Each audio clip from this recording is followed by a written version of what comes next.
Throughout my life, I've always been at the beach. For the first 10 years of my life, I lived in Dubai, and pitching a tent directly on the sand was a common start to many of my holidays. After those 10 years, I decided I would move to Morocco. Well, I didn't technically decide, but I had moved to Morocco. And still, every summer, my parents would get a beach house, and I remember waking up every morning and running to the ocean. I've been living in California for about 3 years now, almost getting to 4. And still, out of all of these places that I've lived in, one of the only common characteristics of all of these different countries is that I still had the beach.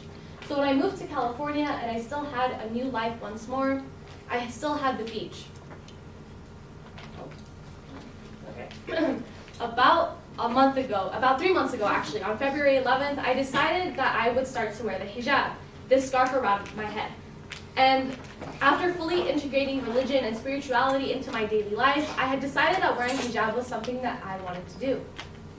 When you Google the definition of hijab, this comes up: a head covering worn in public by some Muslim women. And although this is mostly true, there's a bit more to it. Hijab urges modesty, so you also should cover up till the wrists and ankles. And not only that, but hijab also guides the way that you should act. So you don't only dress modestly, but you also must act humble and modest as well.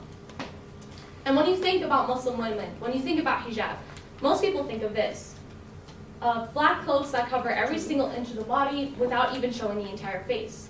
And it's hard not to think of this, because in many countries, including here, we are conditioned to fear and stereotype certain groups of people based on their appearance because of things like unconscious bias, according to Peace House in 2016. And although this is part of the Muslim community, the vast majority, and thus the standard, is actually this: women who dress modestly but are still able to express their individuality in the way that they dress.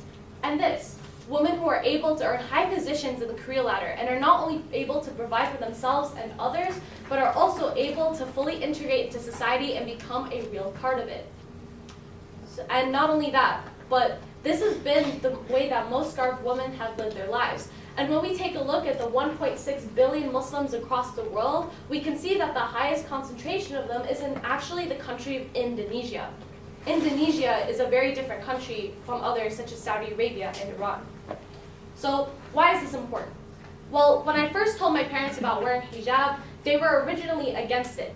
They told me that it will cripple me in this country, that people will think lesser of me as soon as I stepped into the room, that it will be hard for me to get the jobs that I wanted and to do the things that I dreamed of. But after a lot of argument and a lot of convincing, they finally let me do it. They finally let me do it. And after the first day of wearing hijab, I decided to wear a turban to cover up my hair. And my French teacher had told me to take it off, and if not, then I would be sent out to the office. I got sent out of the classroom for fulfilling my religious duties in front of 30 fellow classmates. And what had happened made me feel humiliated and shamed. And my French teacher wouldn't be my only struggle. I had realized this about a month after wearing hijab and about a month after this incident. It wouldn't be my only struggle, and my next one would be a lot more hard, complex, and personal. I love being in the water. To me, there's no other feeling like being on the beach. However, when I decided to wear hijab, I didn't realize that this feeling of swimming in public could erase from my life forever. So I decided that it was time for me to go swimming in public for the first time after wearing hijab. I looked through my closet and I found a long sleeve t-shirt, a pair of dry fit leggings, and the most lightweight scarf I own, and I wrapped it tightly around my head. And on the way to the gym, to the public pool, I didn't think much of me swimming. But as I stepped into the water, everyone else around me looked at me as if I was a weirdo. And those looks, they looked at me as if I was different, and those looks made me feel different. And those looks aren't surprising because, in fact, Annie Murphy-Paul, a contributor to Time magazine, Forbes, and Psychology Today, explains the idea that psychologists once believed that only bigoted people use stereotypes. However, when we take a look at the study of unconscious bias, we realize that every single person uses stereotypes all the time without knowing it.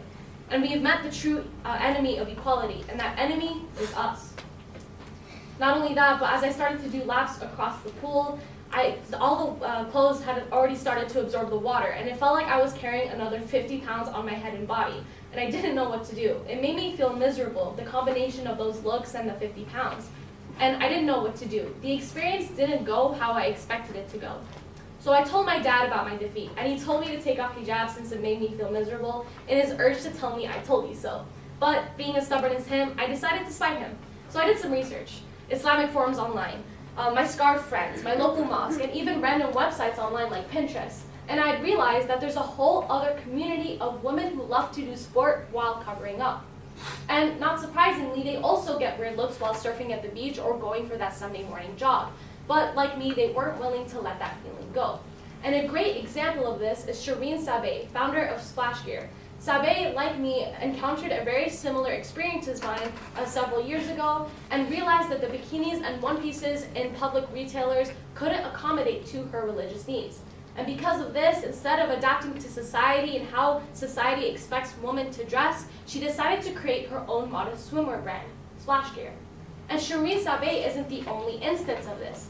H&M, one of the biggest retailers, retailing companies across the world, finally released its first advertisement featuring a woman who wears hijab in September of 2015. This released a bold statement about diversity and how we ought to have different types of clothing for different types of people. This created a lot of attention back in 2015 and also got a lot of attention from news outlets such as CNN, NBC, The Telegraph, and others. I don't wear Splash Gear and I barely buy from H&M. However, I did invest in a diving suit and I still go swimming a couple times every single week. And it's something that I don't plan on stopping anytime soon. And I'm sure you all remember this question. Why is this important? Well, my story isn't important, at least not by itself anyways. However, what is important is that we cannot let things like stereotyping and unconscious bias get in our way. We as individuals in a diverse and interconnected society need to be able to step up to the challenge and do whatever our hearts desire. If certain cultural norms expect us to do a different thing than what we want, then we have every single right to defy those cultural norms. And I truly believe that in the near future, as we live in a society that becomes more diverse by the day, I'll look at my local retailer and I'll look through the clothing racks and I'll see options that will fit me and my community. Thank you.